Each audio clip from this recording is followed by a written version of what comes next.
नमस्कार, मैं कुमार श्रीकांत आपका स्वागत कर रहा हूं। और आज बात ओवैसी ने धमकी दी और ओवैसी की धमकी सीधे तौर पर अगर आप देखिए तो ओवैसी इस देश के लार्जली कहा जाए पॉपुलेशन यानी कि हिंदुओं को धमका रहा है। ओवैसी सीधे तौर पर हिंदुओं को वक्फ बोर्ड को लेकर धमकी दे रहा है। मोदी को धमकी दे रहा है, योगी को धमकी दे रहा है और इस देश में फिर से अपनी मुगलिया सल्तनत का दम भरता है। सीधे तौर पर 1980 और 90 के दशक में जो देश में दंगे हुए, उन दंगों की याद दिला रहा और कैसे सीधे तौर पर अगर कहा जाए तो इस देश में गली-गली, मोहल्ले-मोहल्ले, सड़क-सड़क, देश दुनिया हर जगह अगर कहा जाए तो आप समझ सकते हैं मैं किस बात की बात कर रहा हूं कि वो किस चीजों की धमकी दे रहा है।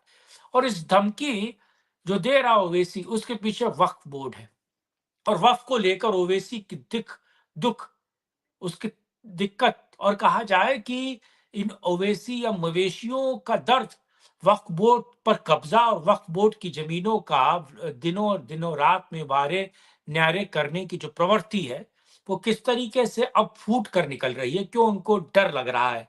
जरा मैं ओवैसी का वीडियो आपको दिखाता हूं और फिर आप ही डिसाइड कीजिए कि ओवैसी जो धमकी दे रहा है उसके दरअसल मायने क्या है। आज इसी मुद्दे पर मैं आपसे बात करने आया हूं। आप लोगों से अनुरोध है कि वीडियो को अंत तक देखिए, लाइक कीजिए, शेयर कीजिए वीडियो को और चैनल को सब्सक्राइब कीजिए। अपनी राय आप कमेंट बॉक्स में रख सकते हैं। साथ ही साथ अगर आप हमें सपोर्ट करना चाहते हैं तो नीचे चलते हुए नंबर पर सपोर्ट कर सकते हैं, अपनी राय रख सकते हैं और दो डिफरेंट सोशल मीडिया प्लेटफॉर्म पर आप मुझे जो है वो फॉलो भी कर सकते हैं। अब मैं आपको सुनाने जा रहा हूँ ओवैसी की धमकी। आखिर ओवैसी कह क्या रहा था, ओवैसी की जरा वो वीडियो देखते हैं, फिर आगे मैं की बात पूरे करते हैं। भारत के मुसलमानों को बता रहा हूँ, ख्वाब गफलत से बेदार हो जाओ। मैं बता रहा हूँ मोदी को, अगर ये वक्फ का कानून बनेगा तो मुल्क में सोशल इंस्टेबिलिटी पैदा होगी। हम भारत को 1980 और 1990 के दहे में लेकर जाएंगे। हम एक मस्जिद को खो चुके हैं मोदी, अब कोई मस्जिद कब्रिस्तान को नहीं खोएंगे। अगर आप मुल्क को विकसित भारत नहीं बनाना चाहते, अगर आप मुल्क को 1980 और 90 के दहे में लेके जाना चाहते हैं, तो फिर आपको फैसला करना पड़ेगा। सोशल इंस्टेबिलिटी इस देश में पैदा हो जाएगी। अगर कल को आकर बोलेगा ये शिवा रेड्डी पेट की मस्जिद को मैं तोड़ दूंगा, तो क्या आकर नौजवान चूड़ियां पहन के बैठ जाएगा? कि यहाँ के बुजुर्ग बोलेंगे कि मैं ज़ईफ हो गया, अब मैं कुछ नहीं करूंगा। बुड्ढा भी बोलेगा मरना है तो मस्जिद की हिफाजत करके मरूंगा। नौजवान भी बोलेगा जवानी मस्जिद पे कुर्बान मैं। दरअसल ओवैसी अगर आप देखिए तो वो दंगा कराने की साजिश रच रहा है।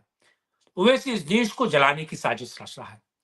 ओवैसी हरे टिड्डों की जमात जो युवा हैं उनको बरगला रहा है और जो बूढ़े हैं उनको भी बरगला रहा है। वो कुत्ते से तुलना खुद की कर रहा है वो बात अलग है, लेकिन वो किस तरीके से बरगला के लोगों में गम और गुस्सा और डर का माहौल बनाने की कोशिश कर रहा है। दरअसल आपको पता है कि वक्फ बोर्ड अमेंडमेंट को लेकर, वक्फ बोर्ड की अमेंडमेंट को लेकर सीधे तौर पर कहा जाए ये जो भूमाफिया गैंग है, जो भूमाफिया बोर्ड है, उसमें अमेंडमेंट को लेकर आपको पता है कि केंद्र सरकार ने एक बिल, एक तरीके से संशोधन का बिल लाया। उसके बाद लोकसभा में जैसे ही पेश हुआ और उसके बाद आपने देखा कि उसमें अमेंडमेंट की बात आई, वो उसके बाद वो जेपीसी में चला गया। जेपीसी में बवाल हुआ। आपको पता है किस तरीके से टीएमसी, समाजवादी पार्टी, कांग्रेस और इंडी ब्लॉक के तमाम घटकों ने उस बिल का विरोध किया और वहां जूते चप्पल भी चले, वहां मार पिटाई भी हुआ। जगदम्बिका पाल जो जेपीसी के अध्यक्ष थे, उनके साथ किस तरीके से व्यवहार किया गया, उनको मारने पीटने की कोशिश की गई और जो एनडीए के सांसद थे उनको बोलने भी नहीं दिया। और दरअसल जब उस बिल को लेकर उसकी जानकारी या फिर उसकी सूचनाएं जब लोगों तक पहुंची, जब उन आम आदमियों तक वो चीजें पहुंची और आम आदमियों को पता चला कि साहब ये वक्फ बोर्ड जो है वो भूमाफिया है, इसने कैसे इस देश में लाखों हेक्टेयर जमीन को कब्जा किया है, कैसे अगर उनको कोई किसी भी जमीन पर इंटरेस्ट है या किसी भी जमीन को हड़पना चाहते हैं तो उस जमीन को वो हड़प लेते हैं। सीधे तौर पर ये जो भू माफिया बोर्ड है, इसको लेकर जेपीसी में बात चली, जेपीसी में अमिटमेंट हुआ, कुछ बातों कुछ पॉइंट्स पर सहमति बनी और अब कहा जा रहा है कि वो अब लोकसभा को दे दिया गया, यानी कि जेपीसी से वो बिल अमिटमेंट का पास हो गया है। अब अमिटमेंट का बिल पास हो गया है और अब वो बजट सत्र में आने वाला है।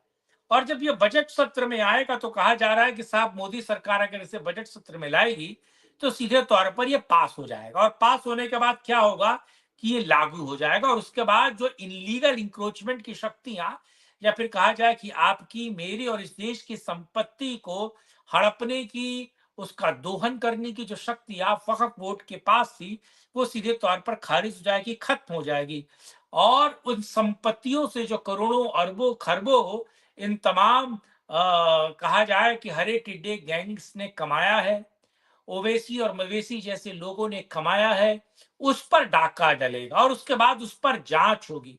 तो दरअसल ये देश में आग लगाना चाहता है, दरअसल ये देश में अफरा तफरी का माहौल फैलाना चाहता है, दरअसल इस देश में शांति अखंडता को भंग करना चाहता हो ओवैसी और अवैसी ऐसे अनर्गल बयान और ऐसे प्रलाप कर रहा है। बड़ा सवाल ये कि सरकार को क्या क्या करना चाहिए? क्या सरकार को इस मवेशी को बंद नहीं करना चाहिए? क्या दंगा भड़काने और अशांति फैलाने के जुर्म में? क्या लोगों को दंगे के लिए उत्साहित और प्रोत्साहित करने के कार्य में इसको दंड नहीं देना चाहिए? क्या ओवैसी और मवेशी की सही जगह जेल नहीं है? क्या इन दोनों भाइयों को इस अब देखिए इस सीधे तौर पर ये 80 और 90 का दंगे की धमकी दे रहा है इस देश के हिंदुओं को। सीधे तौर पर कह रहा है कि दंगा होगा और सीधे तौर पर कह रहा है कि इस दंगे में क्या कुछ होगा, वो युवाओं को सवाल उठा रहा है या वो युवाओं पर, वृद्धों जो बूढ़े हैं इस हरे टिड्डे उन पर सवाल उठा रहा है और वो हिंदुओं को थ्रेट कर रहा है दरअसल। वो हिंदुओं को कह रहा है कि साहब अब देखो तुम्हारा क्या हश्र होगा क्योंकि तुम्हारे द्वारा चुना गया व्यक्ति हमारे 400 बीसी में हमारे भूमि के उत्सर्जन में या हमारे इलीगल इंक्रोचमेंट को बंद करने जा रहा है। इस देश की भूमि का एक तरीके से उसका इलीगल इंक्रोचमेंट करने वाली संस्था को भंग करने जा रहा है।